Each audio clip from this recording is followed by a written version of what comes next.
Now, go have a look. You see them waving flags, gays for Gaza, Allah accepts gays, all this complete nonsense. No Muslim is calling this out. We don't support them. You probably recall a couple of weeks ago, Marybeck councillor James Conlon, who, of course, has a rainbow flag and pronouns in his ex bio because he's just so tolerant. And that's what made him tell a Jewish ratepayer to stop lying when she raised concerns about the rise of Jew hatred in her so-called progressive neighbourhood of Brunswick. Well, the councillor is back this morning on Tom Elliott. The hate-filled Conlon defended his oxymoronic, or I guess plain moronic, position of being part of Queers for Palestine. Have a listen. Now, can I ask you something else? You're on the record of saying you're part of a group called Queers for Palestine, of gay people who support the Palestinians. Sure. Well, I'm just saying. I mean, just that, are you aware? This article came out. I think I might have liked that group. I'm not. All right. Well, you anyway, like. Sure, I support their cause. Absolutely. Okay. Yeah. Are you aware that in the West Bank, the crime for being gay is 10 years in jail, and in Gaza, it's execution sometimes? I mean, does that not seem at odds with gay people supporting them? Yeah. Look, I'm not getting into that. Israel is committing a genocide. And yeah, like there are queer people committing a genocide under Israel's name. It doesn't make it any better. I don't care who commits a genocide, whether they're queer or not. If you're a Palestinian living in Palestine, you have absolutely no rights. You're living under an apartheid regime. Yeah, I'm not going to get drawn into Israel. So it doesn't worry you that gay people are sometimes executed there? I beg your pardon? It doesn't worry you that gay people are sometimes executed for the crime of being gay there? It offends me when anybody's executed, and ultimately I don't support what's going on right now, which is, again, it's a genocide. I don't. Do you support a genocide? No, of course I don't support a genocide. I'm just saying it is odd, though, to support a regime which does not support you, which, if you went there, might try and execute you. Or I don't think Israel supports me at all.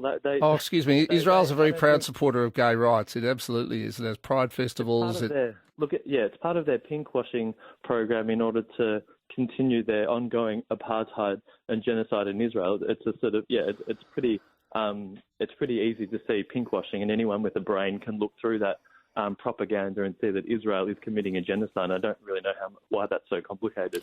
All right, thank you for your time, James Conlon there, independent councillor for Marybeck. Oh gosh. By the way, Conlon is only an independent after he quit the Greens for not being racist enough. And the irony of this entire story is that Councillor Conlon could travel to Israel and spew all those deceitful buzzwords of apartheid, genocide and pinkwashing, every slur he could think of about the only democratic country in the region. And guess what? Nothing would happen to him. But if Conlon went to the West Bank or Gaza and dared to say anything against the Palestinian Authority or Hamas, no matter how true, he'd likely be shot. And that's assuming they hadn't found out he was gay previously, because in that case, in the West Bank, he'd be locked up. And if he was in Gaza, they'd toss him off the tallest building. But guess what? Councillor Conlon doesn't even have to travel that far to learn the truth if he wants to know it. All he has to do is listen to any of the non-white protesters, you know, the ones from the Middle East, marching alongside him for the past 8 months. Muslims, pay attention. You know the Palestinian suffering? It's been hijacked. Now hear me out. You know the Rainbow Group? Now go have a look. You see them waving flags, gays for Gaza, Allah accepts gays, all this complete nonsense. No Muslim is calling this out. We don't support them and would never accept their actions. The degenerates, occupiers of Jahannam. And this is well understood in our religion. We don't need their solidarity. We don't need their support. So if you see them at a protest, tell them to FO. I personally much rather a Zionist bomb falling on my head, killing me, than having support and solidarity by a bunch of degenerates, occupiers of Jahannam. Now, Muslims, pay attention and call this out.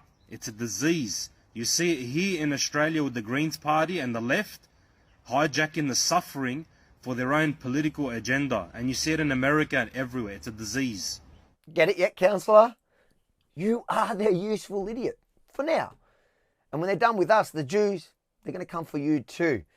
The only difference is I have somewhere to run, and you'll wish you had somewhere like Israel to flee to for the protection from the violent, intolerant mob you emboldened here in Melbourne. If you think it's important to hold Councillor Conlon accountable for his ridiculous and dangerous rhetoric, make sure to like, comment, but most importantly, share it far and wide. And then please head over to buildourstudio.com because the final bills have come through and unfortunately we've blown the budget by $15,000. So I need your help to cover the costs. That way I can focus on creating the content, holding them accountable. Buildourstudio.com. I'm so excited to get on with it, but I cannot do it without your support. Buildourstudio.com.